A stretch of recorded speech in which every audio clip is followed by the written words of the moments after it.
caricature character in there named Lady Lilliput, who is, I'm pretty sure, supposed to be Helen Raymond.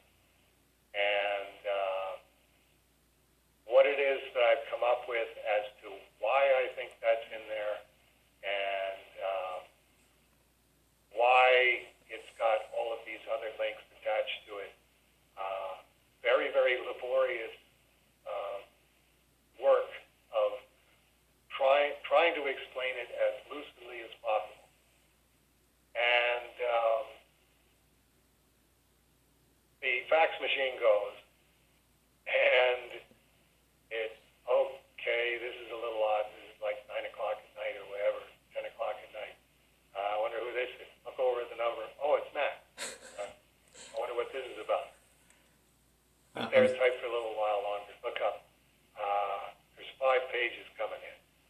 Like, okay, go back to writing. Don't let it throw you off. That's not a tonight thing. That's possibly a tomorrow thing. Type for a little while, thinking about this. Well, where are the faxes? I look over. Oh, we got 12 pages coming in. And then we got 15 pages coming in. And then we've got 18 pages coming in. And then we've got 20 pages coming in. And it's, first fax comes through, and it's, Dave, sorry, Matt. I am very sorry about this. And it's like I'm going, yeah, well, I'm pretty sure whatever it is, it's not good news. So we're already at 6 o'clock. This is an awkward. Please hold for Dave Sim, because with the time change going back, I had a prayer time at 6 minutes after 5. I got another one coming up at 20 after 6. So I had a sneaking hunch we weren't going to get through all 20 pages of Matt's facts, and I think I can be pretty confident in saying, yes, that's probably not going to happen. So I think we're gonna break this up into 2. But the page 3 of your facts from last night is okay. More questions, and we got Pablo Martinez asked on the Facebooks. I finished the last few quote typings unquote of Dave Sim destroying Cerebus last month, and I was wondering, was there any sign or commentary of Dave about what was originally going to be the conclusion of Cerebus before he retconned 70% of the lore introduced in Church and State? And he clarified. Dave used, quote, typist, unquote, pejoratively to refer to Hemingway. I use that term to describe going home and form and void. Whereupon Mark Brett jumps in and says, I can't remember Dave ever discussing his original themes in any detail, other than that they were part of his former feminist perspective. I always thought it was significant that he'd made Cerebus a hermaphrodite, though.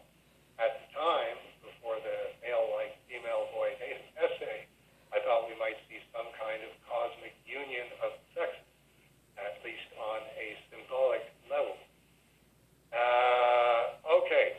Addressing that, I have to say, having proofread Church and State Volume 2 3 times through the remastering process, all of the corrections that I could find, Sean plugged them all in, and then Studio Comics Press printed out another prototype of Church and State Volume 2 and did the same thing, just read it as if I was reading a book and not necessarily looking for mistakes, but because I'm a very critical reader, I do tend to see mistakes where I go, well, that really should be corrected.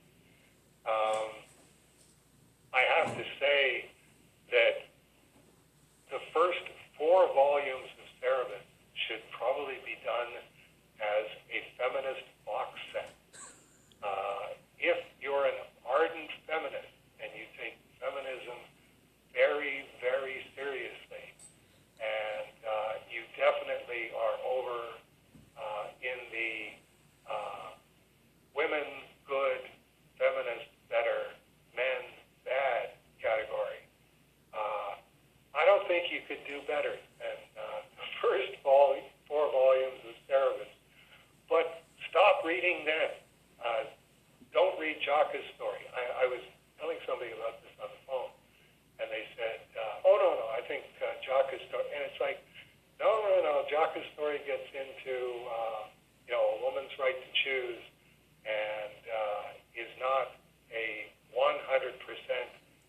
woman's right to choose is absolute. Even if a woman's right to choose is to have the fetus killed because it's a female fetus and she wanted a male fetus, or having the fetus killed because it has Down syndrome and she really doesn't want a Down syndrome baby, so time to have an abortion.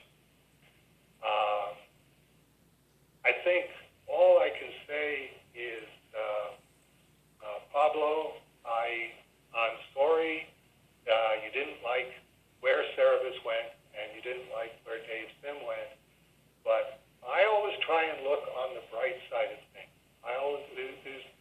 It takes some work sometimes to find the bright side of things, but I think there's always a bright side to be found.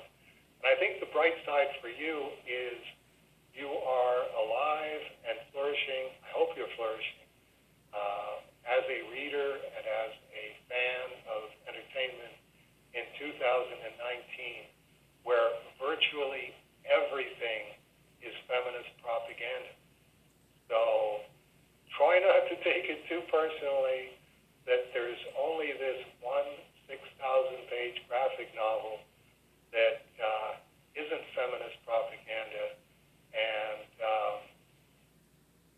enjoy the time period that you're in, because I think there's probably a best before date for feminism, particularly the kind of feminism that we're seeing, where I don't think it's going to exist in any substantial quantity, certainly not anything like quantity that it exists in now.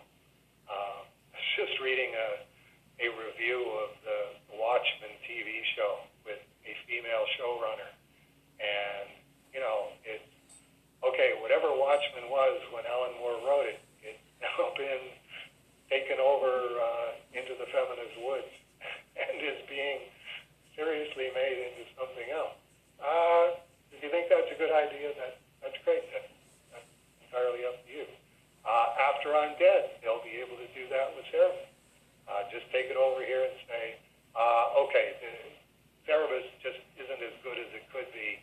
What we have to do is rewrite all of this stuff so that it's feminist propaganda.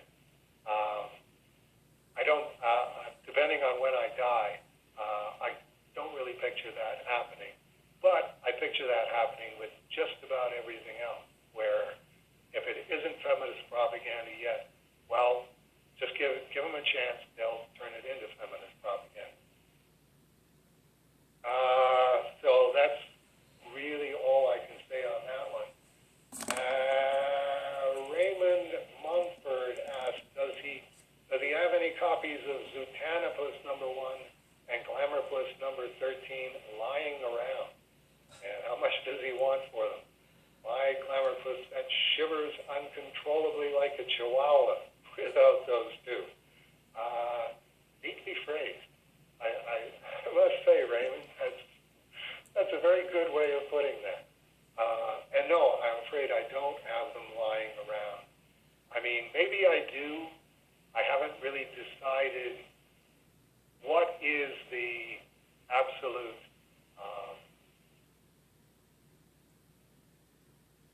bottom of how many copies I want of these things in the Cerebus archive, because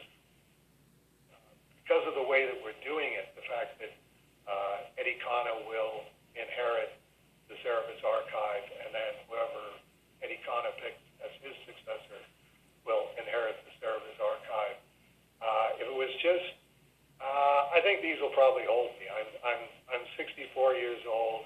I'm not sure how much longer I'm going to live, but yeah, I figure I can send Raymond the Zootanopus #1 and the Glamourpuss #13.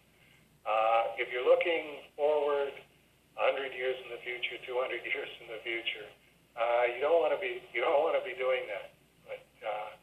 not really sure where the sweet spot is. Send me a letter or send me a postcard with your address on it, Raymond. And if I weaken, I will send you one of each of those. I'll have to check with Rolly and find out how many of those have I got, by the way. And if I've got what I would consider a lot of each of them, I might stretch a point and send you one. Okay, now I definitely have to go and do my ritual ablutions and then do my prayer time.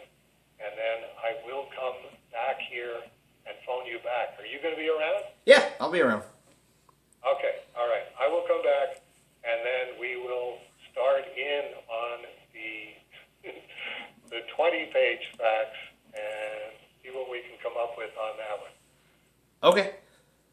All right, talk to you in a little while.